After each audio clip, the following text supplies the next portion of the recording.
అందరికీ నమస్కారం. మరి ఈరోజు కథ వెనక కథ మంచి మనసులు.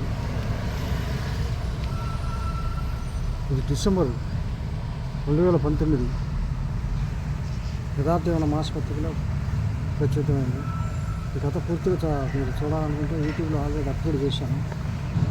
ఈ కథ వెనక కథ ఒక ఫోన్ నెంబరు ఒక మిత్రుడు చేస్తే వేరే వాళ్ళకి వెళ్ళింది. ఒక లేడీ ఎత్తింది ఫోను. దాన్ని పట్టుకొని నేను ఊహించుకొని రాసిందే కథ అంతా ఊహ కల్పితం. వాళ్ళిద్దరికి ప్రేమైన సాగినట్టుగా ఒక నంబరు ఫోన్ నెంబర్లు వాడకపోతే వేరే వాళ్ళకి వెళ్ళిపోతూ ఉంటాయి కదా, ఆ విధంగా ఆ నెంబర్ వేరే వాళ్ళకి వెళ్ళిపోయి ఉంటుంది.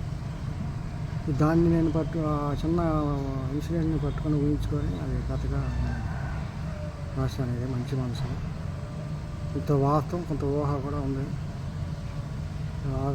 కొంత వాస్తవాన్ని కూడా ఒక యథార్థ సంఘటన నా జీవితంలో తీసుకొని చిన్న మొబైల్ ఇన్సిడెంట్ని తీసుకొని ఇది కథగా మలచడం జరిగింది.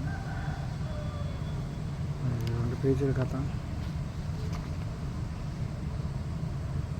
ఫోన్ నెంబర్ను పట్టుకొని వాడు వెళ్ళడం, వాళ్ళ ఊరు వెళ్ళడం, ఇద్దరు ప్రేమించుకోవడం, ఫోన్లో ఒకరికొకరు కలవడం, ఒకరి మనసులో ఒకరు అర్థం చేసుకోవడం.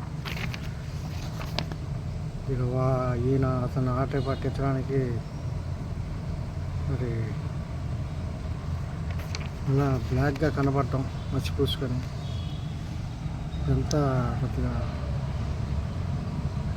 కల్పితం నేను సృష్టించి రాయడం జరిగింది. కల్పిత పాత్రలతో ఒక ప్రేమ కథగా ప్రేమించిన వాళ్ళు ఇద్దరు పెళ్లి చేసుకున్నట్లుగా మంచి మనసులు అనే కథ రాయడం జరిగింది. ఒక అమ్మాయి మోసపోవడం కూడా ఈ కథలో చెప్పాను. గోపి లత అనే గోపి వల్ల చిక్కుకొని లత అనే అమ్మాయి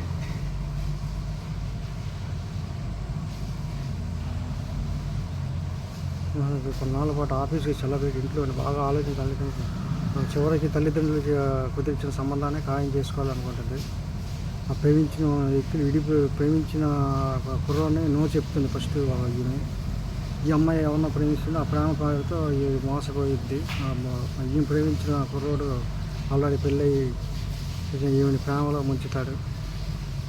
మోసపోయాడని తెలుసుకున్నామే తల్లిదండ్రులు కుదిర్చిన సంబంధాన్ని చేసుకుంటుంది. తీరా చూస్తే అతను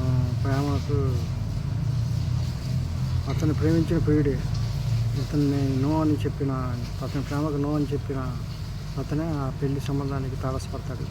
ఆ విధంగా వాళ్ళిద్దరు కలుస్తారు.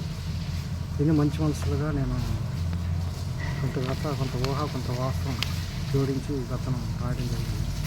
ఇది మంచి మనసుల కథ వెనక కథ ఇదండి. మరి నచ్చితే లైక్ చేయండి, షేర్ చేయండి, కామెంట్ చేయండి. Please subscribe our channel, sky channel. ధన్యవాదాలు.